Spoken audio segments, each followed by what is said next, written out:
This is FYI News 13, brought to you by SSPTV and the Hazleton Standard Speaker. The 159th Annual Bloomsburg Fair is officially underway. Thank you for joining us for FYI Weekend. I'm Lisa Sugart in for Ken Cara. Coming up on today's show, a local campus is growing. We'll explain. Janine's here with more fun from Nescopec State Park, and we make our weekly visit to the Hazleton Animal Shelter. But first, we begin with the fair. Many people are spending this weekend at the 159th Annual Bloomsburg Fair. That means great food, games, rides, and entertainment galore.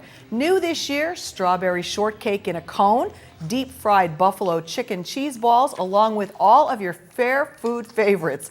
Plus, be sure to check out the elephants.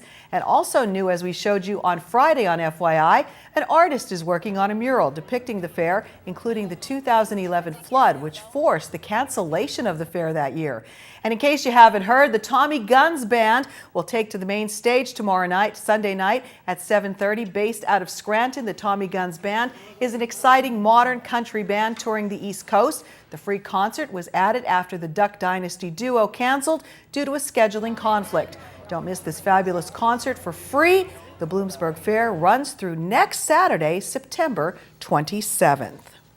Another major event takes place this Sunday, September 21st, the annual Pilgrimage for Peace at Holy Dormition Byzantine Franciscan Friary in Sybertsville. The pilgrimage runs Sunday from 11 until 6 on the grounds of the monastery on Route 93 in Sybertsville. The day will include a memorial service at 12:30, a healing service at 1, a concert featuring Byzantine hymns at 2:30, and Divine Liturgy at 4. There will also be a bake sale, food served from 11 to 3, and the gift shop will also be open. Meanwhile, due to increasing operating expenses, the monastery is now looking to downsize. A committee is being formed to decide where and when it would relocate. In the mid-60s, the Franciscans had as many as 60 brothers in Sybertsville. Currently, it has 4. Students everywhere are back in the classrooms and back to the normal routine of reading, writing, and arithmetic. We recently stopped at the Penn State Hazleton campus, where students now have a choice of some brand new majors. It is the start of a new school year here at the Penn State Hazleton campus, and here to tell us how it is all going this year, to my left, I have the Director of Academic Affairs, Dr. Elizabeth Wright, and to my right is Dr. Gary Lawler, who is the Chancellor here at Penn State Hazleton. Dr. Lawler, I guess, first of all, how is the new school year going? How many students do we have here at Penn State Hazleton? Well, we're very excited about the new school year. It's always exciting to see students starting on their pathway to success. And we have just a little under 1,000 students, and things are going very, very well. We have students coming from all over Pennsylvania, of course, and then also a big contingent from New York and New Jersey, Connecticut, and we actually have 13 international students on campus this year, coming from India, South Africa, all over the world. So we're a global community. We certainly are. This is kind of a well-kept secret here that so many people come from so far away to this campus. How impressed are you by that they are drawn here? I'm very impressed, and what's really good is it just gives all of our students an opportunity to talk with one another, to talk with students from different backgrounds other than themselves, and I think it just promotes a global awareness that is just outstanding and a real part of our quality education here. And part of that quality education is adding new programs each and every year here at Penn State Hazleton. Dr. Wright, tell us about some of the new programs that are now available to students and some coming on the horizon. Well, we're really excited about the new baccalaureate degree programs we've added. We've added the accounting option to our business degree. We've added rehabilitation and human services, and then we've also added a new corporate communications degree. We hope later in the fall to add administration of justice to our complement of offerings as well. So it's a very exciting time for the campus, many new faculty in the disciplines, as well as new faculty in support of our engineering program, which is focused on alternative energy. You just had your recent first class in that graduate, so I know we came to that and saw what was going on. That was very successful. Very successful. We had close to 100% job placement with our graduates, and they are going on to do some wonderful things, both in the Pennsylvania community and beyond. What advice would you have for students out there to not overlook the gem right in their own backyard? I think that we offer the very best of higher education with small classes, the opportunity for students to work one-on-one with faculty, to do high-quality internships both within the region and outside of it. And our students have the skills and the experiences that they need to have good outlooks after graduation. Absolutely. And whether you are coming here for the four-year degree programs that you were talking about or using it as a stepping stone to University Park, this is a great way to get acclimated to come here and experience the big university on a smaller level. Absolutely, Lisa. It is really that's the foundation that has become really part of what we call the Hazleton experience, where students come for the first 2 years and then transition to University Park, and they find a foundation here and they get their feet underneath them and they're ready to go as they go on. Our students do very well at University Park once they do transfer. And in fact, I must tell you that some of them actually wind up coming back to Hazleton because they recognize the value of that small environment and the ability to really interact closely with our faculty. And so we have students going in all directions and coming in all directions. So it's a great way to begin your education, and we're constantly told by our alumni that the years they spent here at Penn State Hazleton were really the foundation that really set apart their success as they went into the future. Thank you very much for taking the time to speak with us today. If you'd like to know more about Penn State, come by, visit the campus, or give them a call. I'm sure they'd only be too happy to help. Well, speaking of school, earlier this week we told you about the kickoff of the after-school enrichment program at the Hazleton One Community Center in Hazleton. As part of the opening day festivities, National American Miss Preteen 2014 Jacqueline Snyder stopped by, and she brought with her hundreds of school supplies for area children. The supplies were collected by contestants in the pageant which Jacqueline won. She talked with our Ken Kara about her special donation. All the contestants that were competing against you brought in some school supplies, but you get all of it and you have to donate all of it to different places. So we're donating some of it here because one of my mom's friends who won Miss Pennsylvania International, she suggested this place because she said that it's really nice and it's really good because I'm pretty young. I'm not like Miss Pennsylvania or anything. I'm just a preteen. So she said it would be good because I'll be talking with kids that are my age or maybe a little bit younger. Does it feel good to help out kids who are your age? Definitely. I think we see a future broadcaster there. Miss Preteen is a student at MMI Preparatory School in Freeland. Kudos to her and all the contestants for their generous donation to the Hazleton One Community Center. Well, we have news from the desk of Hazleton City Council. Hazleton City Council is looking for one area high school student to serve as a junior City Council advisory member. Applications are being accepted from any high school sophomore, junior, or senior who lives in the city of Hazleton. This unique opportunity allows the student to enhance his or her leadership skills, see local government at work, and also allows the student to offer a personal viewpoint. The application deadline is Tuesday, September 30th at 4 p.m. Applications can be emailed, faxed, or mailed. For an application or more information, contact Lisa Shima at Hazleton City Hall at the number up on your screen, or you may email her as well. And don't forget to pick up a copy of the Standard Speaker this weekend for all your news. Remember to sign up for text alerts to your phone. And for breaking news, you can always go to their Facebook page and also to standardspeaker.com. Still ahead, Janine is back at Nescopec State Park, plus a reminder for all motorists now that the school buses are back on local roadways.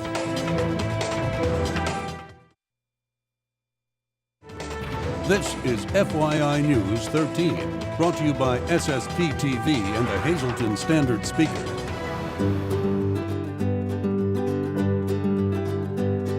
Some of you may not want to hear about it, but winter is just around the corner, and we are at the Nescopec State Park with Diane Maddle, and we're talking about some things you could do to actually enjoy yourself when the weather really gets bad.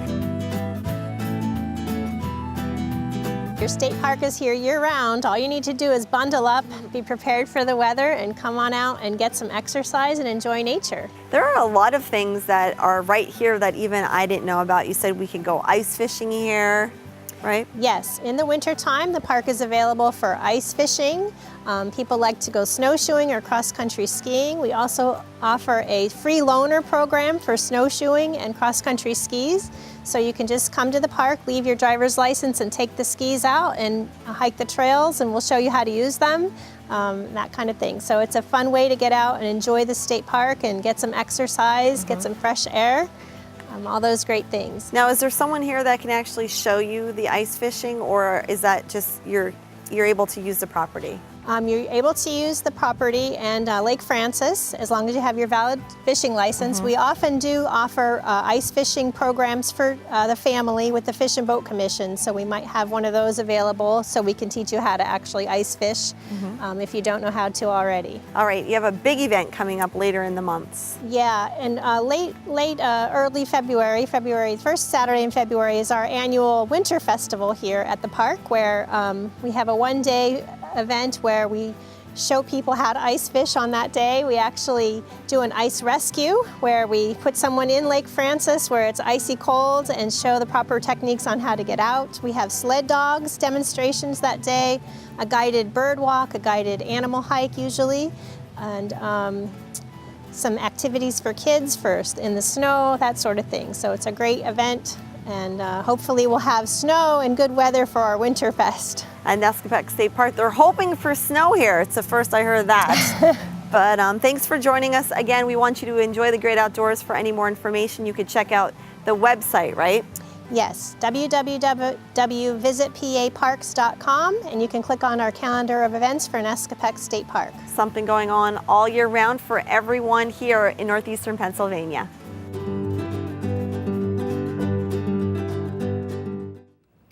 Well, school is back in session, and that means school buses are back on the roadways. We talked with AAA for some tips to stay safe.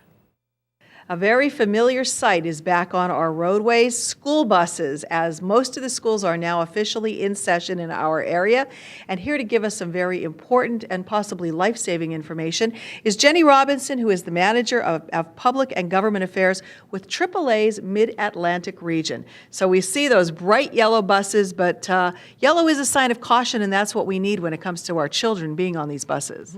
It is always good, as a reminder now that everyone's enjoyed the summer, to refresh our memories as to all of the safety things that we need to be aware of, whether we're talking about kids as pedestrians or us as motorists going through a school zone. How many accidents happen each year? Are there a lot that involve school buses or children walking to school? Yes, sadly, in Pennsylvania, over 770 injuries to Pennsylvania children between the ages of 5 and 14 every year. That's a lot of injuries. Thankfully, not many fatalities, but we wouldn't want to see any. And it's heartbreaking for a parent to get a phone call and say, hey, your kid was hurt walking to or from school. Nobody wants to hear that call. Well, when is the most, I guess, the time when we see the most type of accidents happening? Is it early in the morning, late afternoon? It's the afternoon. We find that that is the key time to be especially aware. We need to be aware all the time, but that is the peak time for the accidents and the injuries is between 3 and 4 p.m. We as motorists need to go back to school, in a sense, to remind ourselves of what the law is. And that is that when you see a school bus with the stop arm extended, the stop sign, the lights flashing, all of that, you need to stop at least 10 feet away, no matter which direction you're in. If you're behind the bus or coming in the other direction of the bus, you have to stop. And if you don't, there's some pretty major penalties. There's 5 points on your driving record. There's a license suspension. There's a $250 fine. It's a very serious penalty, as it should be. Another thing to be aware of is that kids do sometimes dart in and out between parked cars. They're children. They don't always remember what to do. And we as the adults have to take that responsibility and take that extra step and look out for children who, you know, they do make mistakes. They're still learning, and they're going to be doing some of those things. And so really keep your eyes open for those kids, you know, in between the parked cars. Another thing I should mention, if you're a parent and your child is going to and from school buses, as we start to lose those hours of daylight and might not be as visible, make sure there's some reflective items on the child's clothing, on their backpacks, something so that if the lights aren't, you know, if the sunlight isn't as bright, that they can be seen. And I know we recently spoke with one of the police officers from our area, and he said he always gets a lot of calls of cars passing school buses when they shouldn't. So I guess that's one of the biggest penalties that people experience. So maybe some tips for people that they shouldn't be doing that. Right. Well, again, I mean, if the school bus is going down the highway and you have a passing lane available and the bus doesn't have any signals on or anything like that, then it's okay. But again, you still have to obey all the traffic laws, and you have to obey the speed limit in school zones. We're talking 15 miles an hour. A lot of people speed through school zones, and that also is a violation that we don't want to see happening. Some very important advice if you're traveling on the roadways and see the school buses going by. Well, still ahead, Kenny and Dave are in with sports, but first it's time to check out what's playing at the movies. It's time for Movie Minute right here on News 13, your weekly look at what's playing at Regal Cinema 10 just outside the Laurel Mall.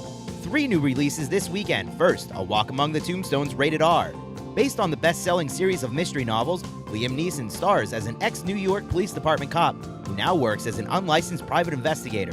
Or how about The Maze Runner, rated PG-13? When Thomas wakes up trapped in a massive maze with a group of other boys, he has no memory of the outside world. And finally, This Is Where I Leave You, rated R. When their father passes away, 4 grown, world-weary siblings return to their childhood home. Still playing Guardians of the Galaxy, Dolphin Tale 2, Let's Be Cops, If I Stay, and No Good Deed. For all the showtimes, call Regal Cinema 10 at 570-450-7454, or to speak to a movie attendant, call 570-450-7340.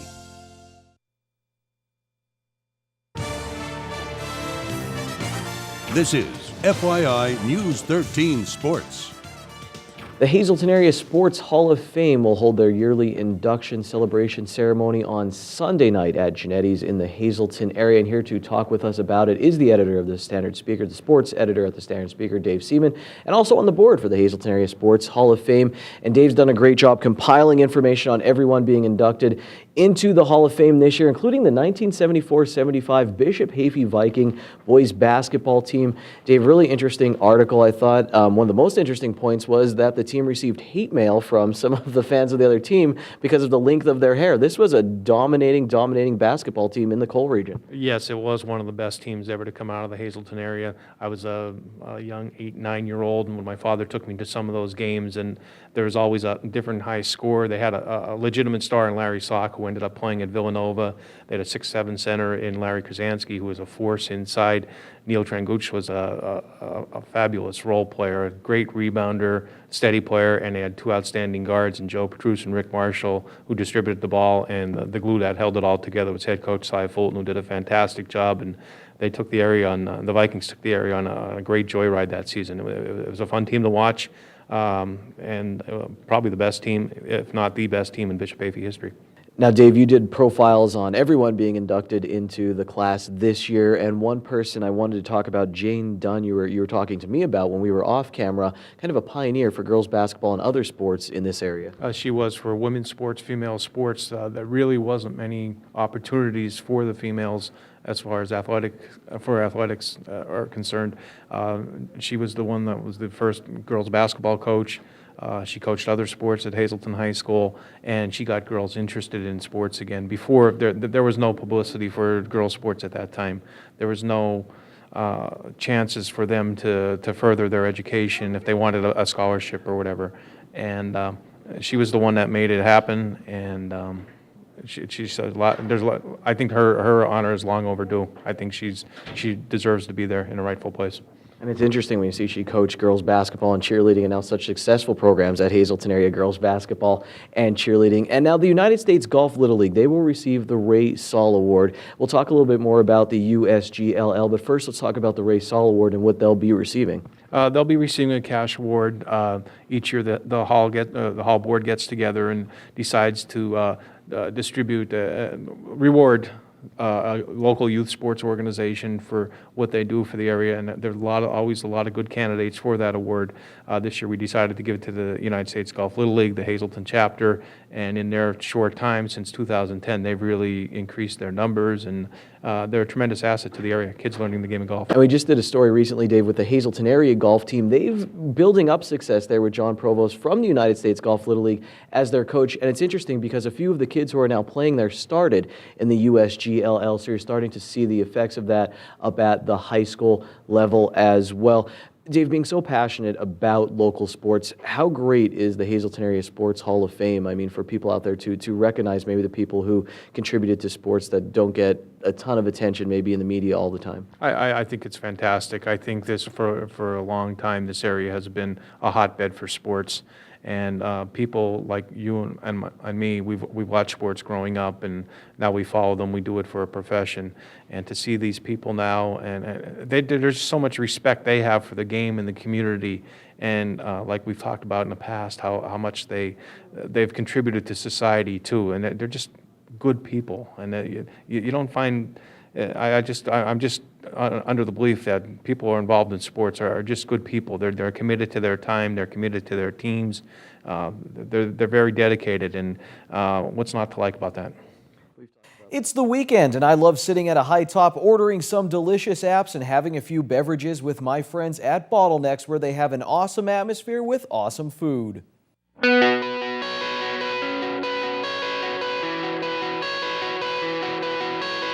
Hello again, and here with me I have Canola, who is a young, maybe 4 to 5 month old chocolate lab mix puppy. She may also have some Weimaraner in her as well, which you can tell by her beautiful and exotic eyes. This dog is already spayed and up to date on all of her shots. She also tested negative for heartworm and Lyme. She's very affectionate, more affectionate than playful for her age. Usually puppies like her want to chase and run. Want to run and chase toys and things, but Canola here prefers to be held and cuddled. We don't know what she's like with other animals, but given her friendly, outgoing personality, we think she'd probably do well. Anybody who is interested in adopting her and already has a dog of their own, as usual, we'd like to do a meet and greet to make sure your dog will get along with ours here. She'd be a great dog for anybody who has experience with labs or larger dogs, as we think she'll probably get at least about 50 pounds at full growth. And we think a good healthy exercise routine and probably a daily walk would be the best thing to help keep her in shape. And now let's have a look at our cats. And here I am with Portia, who is one of our newest additions to the female cat colony. Portia is a young adult, maybe about a year and a half or so. She is spayed and currently fully vaccinated for rabies and feline distemper. She was also tested for feline leukemia and FIV, and of course came up negative for both. She's a domestic shorthair. She's mostly white-haired, as you can see, with some brown and black tiger patches, which are very beautiful. Portia seems to get along well with the other cats. She has a great appetite, and she loves her treats. As you can see, she loves to be held as well. Portia here doesn't seem to respond very well to toys. She doesn't seem to know what playing is, which is kind of sad, but at least she does know how to be affectionate.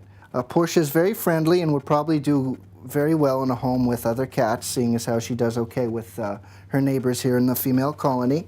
So if anybody's interested in adopting Portia or any of the other animals here at the Hazelton Animal Shelter, just please come on down to 101 North Poplar Street anytime between 1 and 4, every day except for Wednesday and Sunday.